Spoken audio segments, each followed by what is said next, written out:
افغانستان کې د ژمي په راتلو سره سختو بارانونو او د واورې ښویېدنې پیښو خلکو ته درانه تلفات او زیانونه اړولي دي. طالبانو تایید کړي چې د واورې ښویېدنې او سیلابونو له امله لږ تر لږه 11 کسان مړه شوي او 11 نور ټپیان شوي دي. د طالبانو د پیښو پر وړاندې د مبارزې ملي ادارې دا خبره تایید کړې چې په بېلابېلو ولایتونو کې شاوخوا 1800 کورنۍ زیانمنې شوي دي. د دوی په خبره چې یو شمېر بنسټیزې زیربناوې ویجاړې شوي او مالدارۍ ته هم درانه زیانونه اوښتي دي.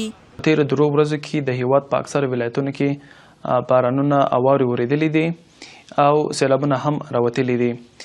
له همدې امله په کاپیسا، پروان، دایکنډي، ارزګان، کندهار، هلمند، بادغیس، فاریاب، بدخشان، هرات او فراه ولایتونو کې د بارانونو افغانستان د خپل ګاونډي هیواد پاکستان په څیر د سختو اقلیمي پیښو له امله زیانمن هیواد دی.